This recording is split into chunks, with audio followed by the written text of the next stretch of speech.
I left my girlfriend after I caught her sabotaging my career to keep me trapped. For the last 2 years, my girlfriend, Sarah, and I have lived in a tiny apartment downtown. When we first met, she seemed like the most supportive partner in the world. I am a graphic designer, and right after we moved in together, the marketing firm I worked for went bankrupt. I lost my job and my health insurance in the same afternoon. Sarah told me not to worry and that she would cover the rent while I looked for something better. I thought I had found my soulmate. I started applying to dozens of agencies every single week. But months went by and I kept getting nothing but automated rejection emails. Because Sarah was paying the bills, she started treating me less like a partner and more like an unpaid butler. She would leave passive-aggressive notes on the counter if I forgot to fold her laundry exactly the way she liked it. If I spent 3 hours working on my portfolio, she would come home from work and yell at me for staring at a screen instead of having dinner ready on the table. It constantly reminded me how lucky I was that she did not kick me out onto the street. She would even invite her friends over for wine and talk loudly about how she was dating a charity case. My confidence was completely destroyed. I started believing I was worthless, and that no design agency would ever hire me. I became completely dependent on her for everything from buying groceries to paying my cell phone bill. 3 weeks ago, I finally got a massive break. A major tech company in the city reached out to me for a senior design position. The salary was double what I used to make. I went through 3 rounds of brutal interviews. I stayed up for 48 hours straight building a custom presentation for their creative director.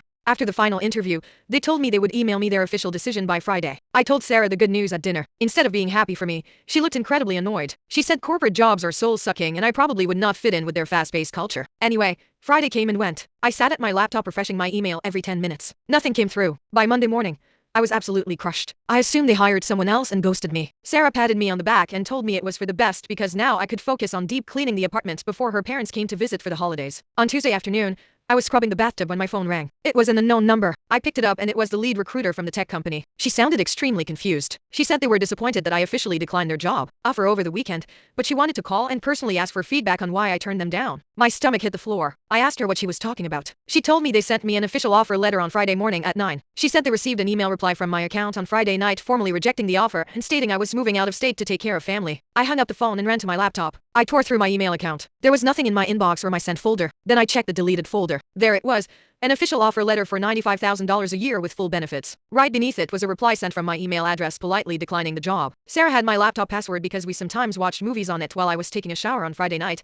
She logged into my account, deleted the offer, and sent the rejection just to keep me completely trapped and dependent on her financial control. I did not wait for her to get home from work to confront her. I called the recruiter back immediately and explained that my email had been compromised by a bitter ex-girlfriend who had access to my devices. I begged her to let me accept the offer. Thankfully, the recruiter was incredibly understanding and told me the position was still mine once the human resources paperwork was signed digitally. I grabbed my heavy suitcase from the hall closet. I packed all of my clothes, my computer, and my design tablet. I did not take a single thing that Sarah had bought for me during my unemployment. I left my apartment keys on the kitchen counter next to her favorite coffee mug. Under the keys, I left a printed copy of the signed $95,000 employment contract. I took a red Sharpie and wrote across the top of the contract that she can find a new maid because I am officially retired. I blocked her number on everything and walked out the door without looking back.